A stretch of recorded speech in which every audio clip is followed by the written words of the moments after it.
കഴിഞ്ഞ ക്ലാസ്സിൽ നമ്മൾ ഫ്രിക്ഷൻ ഡിസ്കസ് ചെയ്തു. Static friction, kinetic friction, maximum static ഫ്രിക്ഷനെ നമ്മൾ ലിമിറ്റിംഗ് ഫ്രിക്ഷൻ എന്നും പറഞ്ഞു. എന്നിട്ട് നമ്മൾ പറഞ്ഞു നിർത്തിയത് ഇനി അടുത്ത ക്ലാസ്സിൽ നമ്മൾ ലോസ് ഗവേണിംഗ് ദീസ് ഫ്രിക്ഷൻസ്, ഈ ഫ്രിക്ഷനെ സംബന്ധിക്കുന്ന നിയമങ്ങൾ പറയാമെന്ന് പറഞ്ഞിട്ടാണ് നിർത്തിക്കണം. അതിലേക്ക് കിടക്കുന്നതിന് മുമ്പ് നമുക്ക് ഇപ്പൊ ഞാൻ ഈ ഒരു ഓബ്ജക്റ്റ് ഈ മേശപ്പുറത്ത് വെച്ചു, ഈ ബ്ലോക്ക് ഇങ്ങനെ വെക്കുമ്പോൾ, ഈ ബ്ലോക്കിനെ വെക്കുമ്പോൾ ബ്ലോക്കിന്റെ വെയിറ്റ് നേരെ താഴത്തേക്ക് ആക്ട് ചെയ്യും. W equals mg. I can write, ഇവിടെ നിന്ന് ഇങ്ങോട്ട് വരയ്ക്കാം, നേരെ താഴത്തേക്ക് ആക്ട് ചെയ്യുന്നു mg. തിരിച്ച് ഫ്ലോർ വിൽ, ഈ ബ്ലോക്കുമേ ഈ ഫ്ലോറ് ഈക്വൽ ഇൻ മാഗ്നിറ്റ്യൂഡും ഓപ്പോസിറ്റ് ഡയറക്ഷൻ ആയിട്ട് ഒരു ഫോഴ്സ് എക്സെർട്ട് ചെയ്യും. എവിടുന്ന് വേണമെങ്കിൽ വരയ്ക്കാം, ഞാൻ ഇവിടുന്ന് വരയ്ക്കണു. ഇതിന് ഈ ലെങ്ത്തിന് തുല്യമായിട്ടുള്ള ലെങ്ത് മാഗ്നിറ്റ്യൂഡ് പരമായിട്ട് മോളിലേക്ക് എക്സെർട്ട് ചെയ്യും.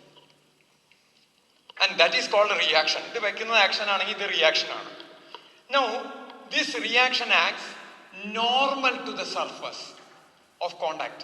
സർഫസ് ഓഫ് കോണ്ടാക്ടിന് നോർമൽ ആയിട്ടാണ്, നോർമൽ എന്ന് പറഞ്ഞാൽ ലംബം അല്ലെങ്കിൽ പെർപെൻഡിക്കുലർ ആയിട്ടാണ് ഈ ഫോഴ്സ് ആക്ട് ചെയ്യുന്നത്. Hence it is called normal reaction. ഈ ആറിനെ നമുക്ക് നോർമൽ റിയാക്ഷൻ എന്ന് വിളിക്കാം. ഇവിടെ ഈ സർഫസ് എക്സാക്ട്ലി ഹൊറിസോണ്ടൽ ആയിട്ടാണ് ഇരിക്കണേ. അതുമേ ഇരിക്കുമ്പോൾ ശരിക്കും വെർട്ടിക്കലി ഡൗൺ ആയിട്ട് വെയിറ്റ് ആക്ട് ചെയ്യുന്നു. വെയിറ്റ് എപ്പോഴും വെർട്ടിക്കലി ഡൗൺ ആയിട്ട് ആക്ട് ചെയ്യുന്നു. അപ്പൊ ഇതിനെ നോർമൽ റിയാക്ഷൻ എന്ന് വിളിക്കും. ഇനി ഇതിന് പകരം ഒരു ഇൻക്ലൈൻഡ് പ്ലെയിൻ ആണെന്ന് വിചാരിക്കും. ഇൻക്ലൈൻഡ് പ്ലെയിൻ, ഇത് ഹൊറിസോണ്ടൽ. ഈ ഹൊറിസോണ്ടൽ ആയിട്ട് ഇൻക്ലൈൻഡ് പ്ലെയിൻ ഉണ്ടാക്കുന്ന ആംഗിൾ തീറ്റയാണെന്ന് വിചാരിക്കും. ഈ ഇൻക്ലൈൻഡ് പ്ലെയിനുമേ ഇതേ ബ്ലോക്ക് വെച്ചാ, ഇതേ ബ്ലോക്ക് ഇൻക്ലൈൻഡ് പ്ലെയിനുമേ വെച്ചാ, അപ്പൊ അതിന്റെ വെയിറ്റ് എപ്പോഴും വെർട്ടിക്കലി ഡൗൺ ആയിട്ട് ആക്ട് ചെയ്യുന്നു. ഇതിന്റെ വെയിറ്റ് നേരെ താഴത്തേക്ക് ആക്ട് ചെയ്യുന്നു, mg. നേരെ താഴത്തേക്ക് ആക്ട് ചെയ്യുന്നു. ഈ റിയാക്ഷൻ ഞാൻ പറഞ്ഞു, റിയാക്ഷൻ എപ്പോഴും സർഫസിന് നോർമലായിട്ട്. അപ്പൊ ഇതിന്റെ എൻറ്റയർ വെയിറ്റും ഈ സർഫസിൽ ആക്ട് ചെയ്യുന്നില്ല, വെയിറ്റിന്റെ കോമ്പണന്റ് ആണ് ആക്ട് ചെയ്യുന്നത്. അത് നമുക്ക് പിന്നെ നോക്കാം. എങ്ങനെയായാലും റിയാക്ഷൻ, നോർമൽ റിയാക്ഷൻ എന്ന് പറഞ്ഞത്, നോർമൽ എന്ന് പറഞ്ഞാൽ എന്തിനാണ് നോർമൽ? സർഫസ് ഓഫ് കോണ്ടാക്റ്റിനാണ് നോർമൽ. അപ്പൊ normal reaction acts like this. ഇവിടുന്ന് ഇങ്ങോട്ടാണ് ആക്ട് ചെയ്യുക, ഇങ്ങനെയാണ് ആക്ട് ചെയ്യുക. ഇവിടുന്ന് വരയ്ക്കാം, അല്ലെങ്കിൽ ഈ പോയിന്റ് വരയ്ക്കാം, സൗകര്യം പോലെ. ആർ നോർമൽ റിയാക്ഷൻ, വെയിറ്റ് ഇങ്ങോട്ട് ആക്ട് ചെയ്യണേ നോർമൽ റിയാക്ഷൻ. അപ്പൊ നോക്കൂ, ഈ നോർമൽ റിയാക്ഷന്റെ അവിടുന്ന് ഞാൻ ഇങ്ങോട്ട് എക്സാക്ട്ലി സ്ട്രെയിറ്റ് വരച്ചാണ്. ഈ ആംഗിള് തീറ്റയായിരിക്കും. അതെന്താ കാരണം വെച്ച് കഴിഞ്ഞാൽ, ഇത് ഇവിടേക്ക് ഇങ്ങോട്ട് മുട്ടിച്ചായിട്ട് സങ്കല്പിച്ച ഈ ആംഗിൾ 90 ആണ്. അപ്പൊ ഇതൊരു റൈറ്റ് ആംഗിൾ ട്രയാങ്കിളാണ്. റൈറ്റ് ആംഗിൾ ട്രയാങ്കിളിൽ ഇത് 90, ഇത് തീറ്റയാണെങ്കിൽ ദിസ് ബിക്കംസ് 90 മൈനസ് തീറ്റ. ഈ ആംഗിൾ 90 മൈനസ് തീറ്റയാവും. ഈ ആംഗിൾ 90 മൈനസ് തീറ്റ ആണെങ്കിൽ നോക്കൂ, ഇതിനും ഇടയ്ക്കുള്ള ആംഗിൾ 90 ആണ്, റൈറ്റ്? അപ്പോ ഇതിനും ഇടയ്ക്കുള്ള ആംഗിൾ 90 മൈനസ് തീറ്റ ആണെങ്കിൽ ഈ ആംഗിൾ എന്തായേ പറ്റൂ? തീറ്റ ആയേ പറ്റൂ. കാരണം ഇതും കൂടി കൂട്ടുമ്പോൾ 90 കിട്ടണ്ടേ. ഇതിനിടയ്ക്കുള്ള ആംഗിൾ 90 ആണ്, ഇത് മാത്രം 90 മൈനസ് തീറ്റ ആണ്. അപ്പൊ ഇത് രണ്ടും കൂടി കൂട്ടിയാൽ തീറ്റയും വെട്ടി പോയിട്ട് ഇതിനിടയ്ക്കുള്ള 90 എന്ന് കിട്ടുന്നു. അപ്പൊ ഈ ആംഗിൾ തീറ്റ.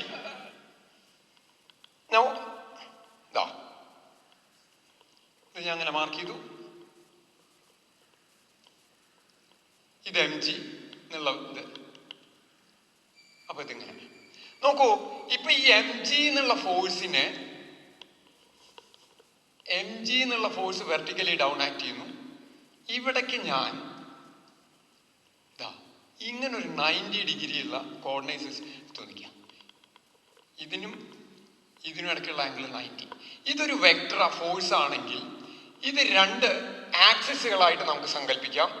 ഇതിൽ ഏതെങ്കിലും ആയിട്ട് തീറ്റ ഉണ്ടാക്കുന്നുണ്ടെങ്കിൽ ഈ എഫിന്റെ ഈ കോമ്പണന്റ് എന്ന് പറയുന്നത് എഫ് കോസ് തീറ്റ ആയിരിക്കും.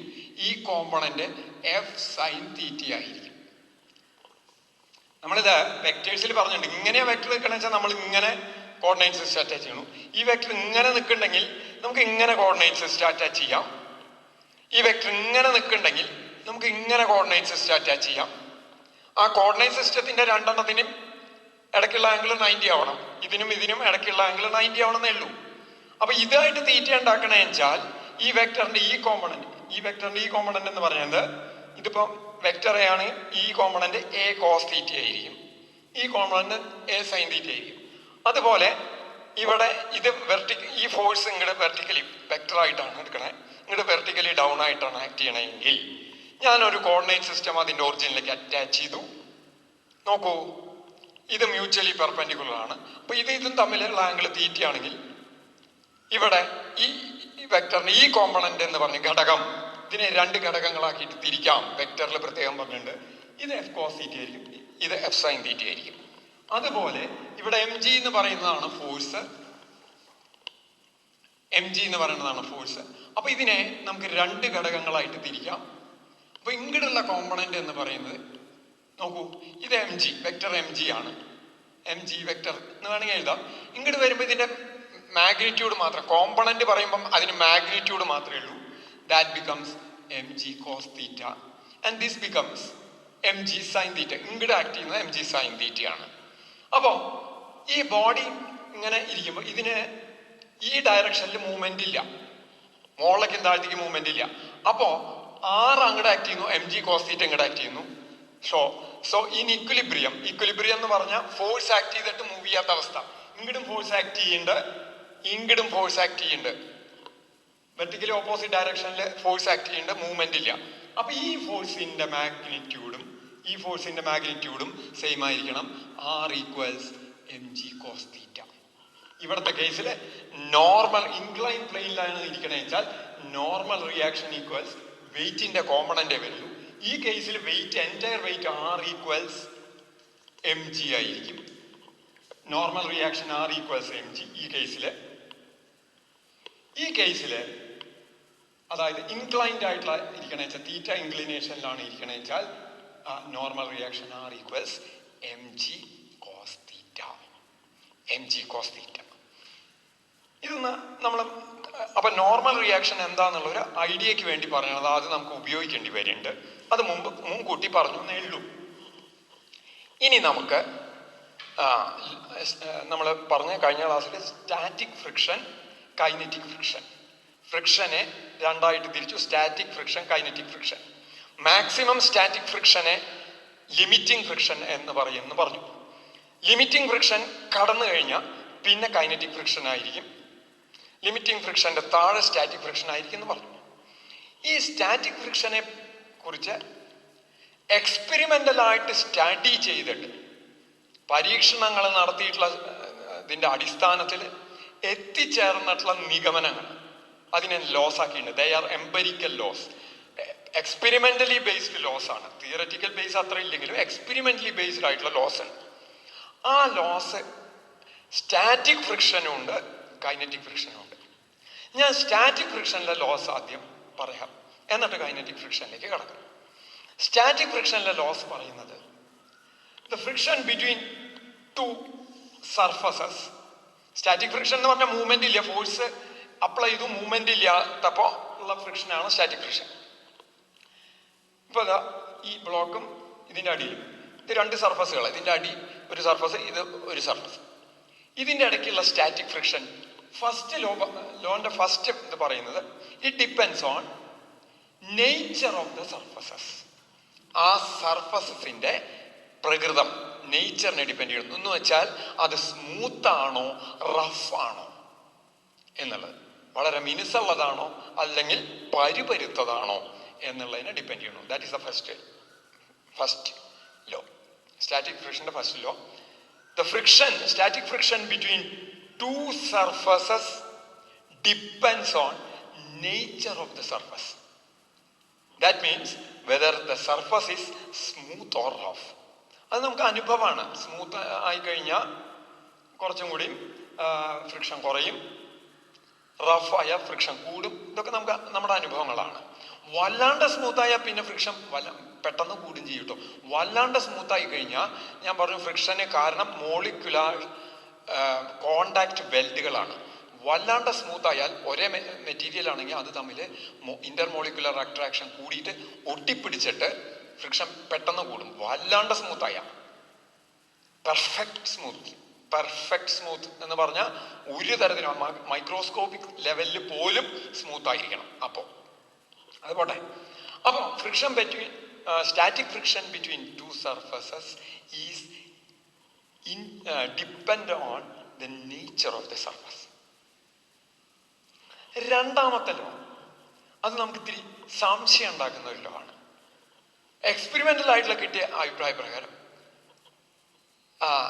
Four a given normal force, ഇതിപ്പോ ഇങ്ങനെ വെക്കുമ്പോൾ ഒരു വെയിറ്റ് ഉണ്ട്, right? For a given force, normal force സർഫസിൽ ഇപ്പൊ ഇതിന്റെ വെയിറ്റ് ആണ് ഇതിൽ ഇങ്ങടെ എക്സെപ്റ്റ് ചെയ്യണേ. നോർമലായി ഈ സർഫസിനെ നോർമലായിട്ട് തിരിച്ച് അതിന്റെ റിയാക്ഷൻ നോർമലായിട്ട് ഇതിലേക്ക് എക്സെപ്റ്റ് ചെയ്യണം. അപ്പം given the friction, static friction is independent of area of contact. Independent of area of contact. അതായത് ഈ ബോഡി ഇങ്ങനെ വെക്കുമ്പോഴും ഇങ്ങനെ വെച്ചാലും നോക്കൂ, ഇങ്ങനെ വെക്കുമ്പോഴും ഇതിന്റെ വെയിറ്റ് തന്നെയാണ് താഴത്തേക്ക് ആക്ട് ചെയ്യുക, ഇങ്ങനെ വെക്കുമ്പോഴും ഇതിന്റെ വെയിറ്റ് തന്നെ ആക്ട് ചെയ്യുക. രണ്ട് കേസിലും വെയിറ്റിന് മാറ്റില്ല. ഇങ്ങനെ വെക്കുമ്പോൾ കൂടുതൽ ഏരിയ ഓഫ് കോണ്ടാക്ട് വരുന്നുണ്ട്, ഇങ്ങനെ വെക്കുമ്പോൾ ഏരിയ ഓഫ് കോണ്ടാക്ട് കുറവാണ്. അപ്പൊ നമ്മുടെ വിചാരം ഏരിയ ഓഫ് കോണ്ടാക്ട് കൂടിക്കഴിഞ്ഞാൽ, ഏരിയ ഓഫ് കോണ്ടാക്ട് കൂടിയാൽ ഫ്രിക്ഷൻ കൂടണം, ഏരിയ ഓഫ് കോണ്ടാക്ട് കുറഞ്ഞാൽ, കാരണം ഇന്റർമോളിക്കുലർ നിരക്കാൻ വരുമ്പോൾ കൂടുതൽ ഏരിയ ഉണ്ടെങ്കിൽ കൂടുതൽ മോളിക്യൂൾസ് തമ്മിൽ ക്ലിങ് ചെയ്തിട്ട് ഫ്രിക്ഷൻ കൂടുകയല്ലേ വേണ്ടത് എന്നാണ് നമ്മുടെ ഒരു എക്സ്പെരിമെന്റ് തുടങ്ങണതിന് മുമ്പ് നമ്മുടെ ഒരു ചിന്ത ഉണ്ടാവുക. പക്ഷെ എക്സ്പെരിമെന്റ് ചെയ്തു നോക്കിയാൽ കാണുന്നത് ഇതിങ്ങനെ വെച്ചാലും ഇങ്ങനെ വെച്ചാലും ഫ്രിക്ഷൻ സെയിം തന്നെയാണ് കിട്ടുക. സ്റ്റാറ്റിക് ഫ്രിക്ഷൻ സെയിം ആയിട്ടാണ് കിട്ടുക. So the second law states that the static friction is independent on area of contact.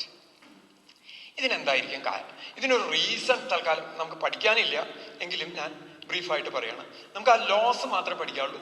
First depends on nature of the surface, രണ്ടാമത്തെ independent on area of contact. എന്തായിരിക്കും കാരണം നോക്കാം. ഒന്ന് ഇതായിട്ട് പറയാം. ഞാൻ പറഞ്ഞു ഫ്രിക്ഷന് കാരണം ഈ ഇതിങ്ങനെ വെക്കുമ്പോൾ ആ മോളിക്യൂൾസിന് ഇടയ്ക്കുള്ള ഏത് കോണ്ടാക്റ്റിൽ വരുന്ന ഇതിന്റെ അടിഭാഗം ഈ ഭാഗത്തുള്ള മോളിക്യൂൾസ് തമ്മിൽ ഇന്റർമോളിക്കുലാർ ഫോഴ്സ് ഓഫ് അട്രാക്ഷൻ കാരണം വെൽഡിങ് ഉണ്ടാവും. Microscopic contact weld. മൈക്രോസ്കോപ്പിക് എന്ന് പറഞ്ഞാൽ മൈക്രോസ്കോപ്പിന്റെ തലത്തിൽ കോണ്ടാക്റ്റുകൾ തമ്മിൽ വെൽഡ് ചെയ്യാന്ന് പറഞ്ഞാൽ ഒട്ടിപ്പിടിക്കുന്ന പോലെ വെൽഡ്, റൈറ്റ്? അപ്പോ ശരിക്കും നോക്കിക്കഴിഞ്ഞാൽ ഇപ്പൊ നമ്മളിത് ഇങ്ങോട്ട് വെച്ചാൽ ഇത്രയും ഏരിയയിലാണ് കോണ്ടാക്ട് എന്നാണ് നമ്മുടെ വിചാരം. ഇത്രയും ഏരിയയിൽ ഈ ഇത്രയും ഭാഗത്തെ ഏരിയ കോണ്ടാക്റ്റിൽ വരണമെന്നാണ് വിചാരം. ആക്ച്വലി ശരിക്കുള്ള കോണ്ടാക്ട് മൈക്രോസ്കോപ്പ് വെച്ച് നോക്കിയാൽ, നമുക്ക് മൈക്രോസ്കോപ്പ് വെച്ച് നോക്കിയാൽ ഇവിടെ വരുന്ന കോണ്ടാക്ട് ഈ ഏരിയയുടെ 10,000-ൽ 1 വരുള്ളൂ. 1/10,000 ആണ് ശരിക്കും ആക്ച്വൽ ഏരിയ ഓഫ് കോണ്ടാക്ട് വരിക. എന്ന് പറഞ്ഞാൽ ഇപ്പൊ ഇതിങ്ങനെ വെക്കുമ്പോൾ ഇതിന്റെ പല ഭാഗത്തായിട്ട് ചിലപ്പോ ഒരു 100 വെൽഡുകൾ ഫോം ചെയ്യാം. Contact Wells 100 contact Wells form ചെയ്യാം.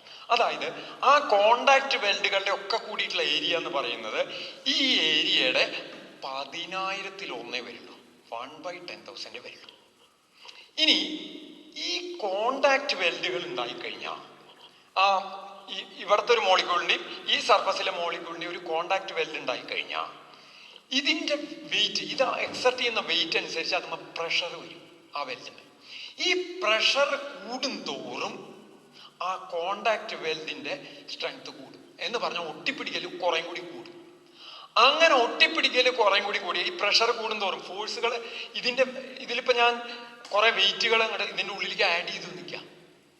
അപ്പോൾ ആ ഫോഴ്സ് കൂടിക്കഴിഞ്ഞാൽ അവിടെ എന്ത് കൂടും? ആ കോണ്ടാക്ട് വെൽഡുകളുടെ വരുന്ന പ്രഷർ കൂടും. പ്രഷർ കൂടിക്കഴിഞ്ഞാൽ അതൊന്നും കൂടി ശക്തമായിട്ട് ഒട്ടിപ്പിടിക്കും. അങ്ങനെ ശക്തമായിട്ട് ഒട്ടിപ്പിടിക്കുമ്പോൾ നീക്കാൻ ശ്രമിക്കുമ്പോൾ അതിനെ പൊളിച്ചിട്ട് വേണ്ട നീക്കാൻ. ആ കോണ്ടാക്ട് വെൽഡുകളെ റിമൂവ് ചെയ്തിട്ട് ഇതിനെ നീക്കുമ്പോൾ കോണ്ടാക്ട് വെൽഡുകൾ ഉണ്ടാവുന്നു പൊളിയുന്നു. അങ്ങനെയാണ് അത് നീങ്ങിക്കൊണ്ടിരിക്കുക. അപ്പോൾ പ്രഷർ കൂടിക്കഴിഞ്ഞാൽ ഈ കോണ്ടാക്ട് വെൽഡുകളെ പൊളിക്കാൻ വേണ്ട ഫോഴ്സ്, അപ്ലൈഡ് ഫോഴ്സും കൂടുതലായിരിക്കും. വേറൊരു വിധത്തിൽ പറഞ്ഞാൽ ഫ്രിക്ഷൻ കൂടും എന്നർത്ഥം. കോണ്ടാക്ട് വെൽഡുകളുടെ സ്ട്രെങ്ത് കൂടിയാൽ ഫ്രിക്ഷൻ കൂടും. അപ്പൊ നോക്കൂ, ഈ ഏരിയയുടെ ഹാഫാണ് ഈ ഏരിയ എന്ന് വിചാരിക്കാം. ഈ ഏരിയയുടെ എക്സാക്ട്ലി ഹാഫാണ് ഈ ഏരിയ എന്ന് വിചാരിക്കാം. റൈറ്റ്? ഈ ഏരിയയില് let there be 100 contact welds ഉണ്ടെന്ന് വിചാരിക്കാം. ഈ ഏരിയയിൽ 100 കോണ്ടാക്ട് വെൽസ് ഉണ്ടെന്ന് വിചാരിക്കാം. റൈറ്റ്? അപ്പൊ ആ കോണ്ടാക്ട് വെൽഡും ആക്ട് ചെയ്യുന്ന പ്രഷറാണ്. ആ പ്രഷർ ഉണ്ടാവാൻ എന്താ കാരണം? Pressure equals force by area. Normal force by area എന്നാണ് formula. Pressure equals force by area. Normal force ഇങ്ങനെ ഇപ്പൊ ഇതാണ് വെൽഡ് വെച്ചാൽ ആ വെൽഡുമേലേക്ക് ആക്ട് ചെയ്യുന്ന ഫോഴ്സ്, നോർമലായിട്ട് കുത്തൻ ആക്ട് ചെയ്യുന്ന ഫോഴ്സ് ബൈ ഏരിയ ആണ്. റൈറ്റ്? അപ്പൊ ഇതാണ് ഫോർമുല. അപ്പൊ ഈ 100 പി പ്രഷർ ആക്ട് ചെയ്ത് നിൽക്കാം. 100 വെൽഡുമേ പി പ്രഷർ. ഈ പി പ്രഷർ എങ്ങനെയാ പറഞ്ഞത്? എഫ് ബൈ എ ആണ്. ഈ എഫ് എന്താണ്? എഫ് എന്ന് പറയുന്നത് ഇതിന്റെ വെയിറ്റ് ആണ്. ഈ സാധനത്തിന്റെ വെയിറ്റ് ആണ് എഫ് ബൈ ഏരിയ. ഏരിയ എന്ന് പറയുന്നത് ഈ ഏരിയ ആണ്. റൈറ്റ്? ഇനി ഇതിന്റെ ഹാഫ് ഏരിയ ഇതുള്ളൂ എന്ന് വെച്ചാൽ ഇതിങ്ങനെ വെക്കുമ്പോൾ അവിടെ 50 കോണ്ടാക്ട് വെൽസ് അല്ലേ വരിക. ഇതിന്റെ പകുതി ഏരിയ ഉള്ളൂ. അപ്പൊ അവിടെ 50 കോണ്ടാക്ട് വെൽസ് വരിക. പക്ഷെ നോക്കൂ, ഇപ്പൊ ഏരിയ എത്രയായി? ഏരിയ എന്തായിട്ട് കുറഞ്ഞു? ഏരിയ ഇപ്പം എത്രയായിട്ട് കുറഞ്ഞു? A/2 ആയി. ഇങ്ങനെ വെക്കുമ്പം നേരത്തെ ഉണ്ടായിരുന്നതിന്റെ ഫോഴ്സിന് മാറ്റില്ല, വെയിറ്റ് ഇങ്ങനെ തന്നെ ആക്ട് ചെയ്യണം. ഇതിന്റെ വെയിറ്റിന് മാറ്റില്ല. അപ്പൊ എഫ് സെയിം ആയിട്ട് നിന്നു. ഏരിയ A/2 ആയി. ഈ 2 മോളിലേക്ക് പോയാ 2FA. ഈ 2 മോളിലേക്ക് പോകും. A/2 2 മോളിലേക്ക് പോകും. F divided by A/2. അതിനെ മറിച്ചിട്ട് വരയ്ക്കുമ്പോ F ഇൻറ്റു 2/A. 2A/2. അപ്പൊ പ്രഷർ ഡബിൾ ആയി. എപ്പോ? ഇങ്ങനെ വെക്കുമ്പോ ഈ സർഫസിൽ ആക്ട് ചെയ്യുന്ന പ്രഷർ, ഏരിയ കുറയുമ്പോൾ പ്രഷർ കൂടുന്നു, ഡബിളായി. അപ്പോ 50 എണ്ണത്തുമ്പോ ഡബിൾ പ്രഷർ ആക്ട് ചെയ്യണം. ഇപ്പൊ കോണ്ടാക്ട് 50 എണ്ണേ ഉള്ളൂ, പക്ഷെ അതും ആക്ട് ചെയ്യുന്ന പ്രഷർ ഡബിളാ. അപ്പോ അവിടെ എന്താ പറയുക? 2P. ഇത് നോക്കി നോക്കൂ. ഇതൊന്ന് ഇക്വേറ്റ് ചെയ്ത് കഴിഞ്ഞാൽ ഇത് മൾട്ടിപ്ലൈ ചെയ്യുന്ന പിയും വെട്ടിപ്പോയി. സോറി, പിയും വെട്ടിപ്പോയി. 100 എന്ന് കിട്ടും. അപ്പൊ ഇങ്ങനെ വെച്ചാൽ ഒരേ തന്നെയാണ് വരുന്നത്. ഏത്? അതും ആക്ട് ചെയ്യുന്ന ഇതിന്റെ അടിയിൽ വരുന്ന ആ കോണ്ടാക്ട് വെൽഡുമ വരുന്ന പ്രഷർ എല്ലാം ഇതും ഇങ്ങനെ വെച്ചാലും സെയിം ആയിട്ടാണ് വരുന്നത്. കോണ്ടാക്ട് വെൽഡുകൾ ഇവിടെ പ്രഷർ ഡബിൾ ആക്കിയിട്ട് എണ്ണം കുറഞ്ഞു. കോണ്ടാക്ട് വെൽഡുകളുടെ എണ്ണം കുറഞ്ഞു, പക്ഷെ അവിടെ പ്രഷർ കൂടി. ഏരിയ കൂടുന്തോറും കോണ്ടാക്ട് വെൽഡുകളുടെ എണ്ണം കൂടി, പക്ഷെ പ്രഷർ കുറഞ്ഞു. അപ്പോ അങ്ങനെ വരുമ്പോ നമുക്ക് മൊത്തത്തില് സെയിം പ്രഷർ ഇടും. ദാറ്റ് മീൻസ് ഇത് ഇങ്ങനെ വെച്ചാലും ഉണ്ടാവുന്ന ഫ്രിക്ഷൻ സെയിം ആണ്. Friction is independent on area of contact. അത് രണ്ടാമത്തെ ലോ. അപ്പൊ ഒന്നാമത്തെ എന്താ പറഞ്ഞേ? Friction between two surface. ഏത് friction? Static friction between two surface is depend on nature of the surface and independent on area of contact. അത് രണ്ടും കൂടി ചേർത്ത് പറയാച്ചാൽ static friction between two surfaces depends on nature of the surface and independent on area of contact.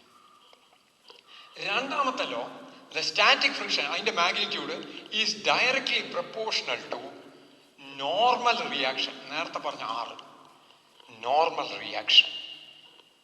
അതായത് ഇപ്പൊ ഇങ്ങനെ വെക്കുമ്പോൾ mg normal reaction എന്ന് പറഞ്ഞാൽ ഇവിടുന്ന് മുകളിലേക്കുള്ളതാണ് നോർമൽ റിയാക്ഷൻ വരിക. ഇത് ഇവിടെ എക്സെപ്റ്റ് ചെയ്യുന്നത് ഇതിന്റെ വെയിറ്റ് ആണ്, mg ആണ്.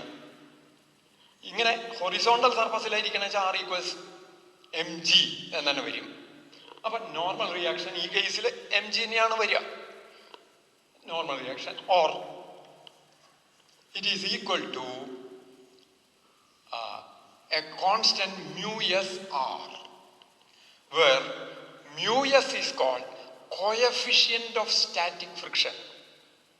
Mu s is called coefficient of static friction. ഞാൻ ഇവിടെ ഒരു കാര്യം കൂടി എഴുതാം, ms എന്ന് എഴുതുന്നുണ്ട്. എന്താ ms? maximum static friction or limiting friction. The maximum static friction or limiting friction between two surfaces is directly proportional to normal reaction. Normal reaction. അപ്പോ ഇത് ഇവിടെ ഈക്വൽ ടു FMS എന്ന് എഴുതാം. എന്താണ് അപ്പോൾ what is FMS? FMS is called coefficient of static friction. Coefficient of static friction. Okay, ഇനി ഇപ്പൊ വെറുതെ ഇത് മാക്സിമം സ്റ്റാറ്റിക് ഫ്രിക്ഷൻ, അതിന് മാക്സിമം സ്റ്റാറ്റിക് ഫ്രിക്ഷന്റെ താഴെ സ്റ്റാറ്റിക് ഫ്രിക്ഷൻ സാധ്യമാണ്. പക്ഷേ ആ വാല്യൂസ് ഒക്കെ മാക്സിമം സ്റ്റാറ്റിക് ഫ്രിക്ഷനേക്കാൾ കുറവായത് കാരണം all the other static friction values will be less than MSR. Will be less than ഈ മാക്സിമം സ്റ്റാറ്റിക് ഫ്രിക്ഷന്റെ വാല്യൂസിനേക്കാൾ താഴെയാണ് ബാക്കി വരുന്ന സ്റ്റാറ്റിക് ഫ്രിക്ഷന്റെ ഒക്കെ വാല്യൂ. മാക്സിമം സ്റ്റാറ്റിക് ഫ്രിക്ഷൻ എന്ന് പറഞ്ഞാൽ ലിമിറ്റിംഗ് ഫ്രിക്ഷൻ ആണ്. ലിമിറ്റിംഗ് ഫ്രിക്ഷന്റെ വാല്യൂവിനേക്കാൾ കുറവായിരിക്കും പിന്നെ വരുന്ന സ്റ്റാറ്റിക് ഫ്രിക്ഷന്റെ ഒക്കെ വാല്യൂ. അപ്പൊ ഇതിനെ രണ്ടിനെ കമ്പൈൻ ചെയ്തിട്ട് വേണമെങ്കിൽ F static is less than or equal to, equal to എപ്പോഴാണ് വരിക? ഇവിടെ FMS വരുമ്പോഴാണ് ഈക്വൽ ടു വരിക. mu ms r എന്ന് എഴുതാം മാത്തമാറ്റിക്കലായിട്ട്. The value of coefficient of static friction depends on nature of the surface.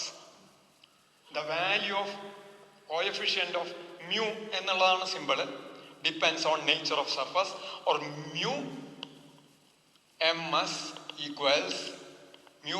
equals F by R. അപ്പൊ എങ്ങനെയാ അതിനെ ഡിഫൈൻ ചെയ്യാം? Coefficient of static friction is defined as the ratio of maximum static friction to the normal reaction. FMS, maximum static friction to the normal reaction. To the normal reaction. ഇനി അപ്പൊ ഇത്രയാണ് static ഫ്രിക്ഷന്റെ loss. അപ്പൊ ആ 3 നമുക്ക് രണ്ടാക്കാം. ആദ്യത്തെ 2 ലോസിനെ ഒറ്റ law ആയിട്ട് എഴുതാം. The static friction between two surfaces is independent on area of contact and depends on the nature of the surface. രണ്ടാമത്തെ അതിന്റെ മാഗ്നിറ്റ്യൂഡ് തരുന്നത് വളരെ ഇമ്പോർട്ടന്റ് ആയിട്ടുള്ള ലോ ആണ്. The maximum static friction is directly proportional to normal reaction. Normal reaction. Or FMS proportional to R, or FMS equals mu ms r, where mu ms is a constant which depends on the surface, nature of the surfaces, and is called coefficient of static friction. And this FMS means maximum static friction. അപ്പോൾ ബാക്കി ഏത് friction വന്നാലും, അതായത് maximum static ഫ്രിക്ഷന്റെ താഴെ വരുന്ന ഏത് ഫ്രിക്ഷനും ഇതിലും കുറവായിരിക്കും. അതാണ് ഇപ്പോൾ എഴുതിയിട്ടുള്ളത്. These are the laws about static friction. ഇനി ഈ ലോ വെച്ചിട്ട് നമുക്ക് രണ്ട് സർഫസുകൾക്ക് ഇടയ്ക്കുള്ള ഈ µ ms കണ്ടുപിടിക്കാൻ വല്ല വഴിയുണ്ടോ നോക്കുകയാണ്. µ ms കണ്ടുപിടിക്കാനുള്ള വഴിയുണ്ടോ?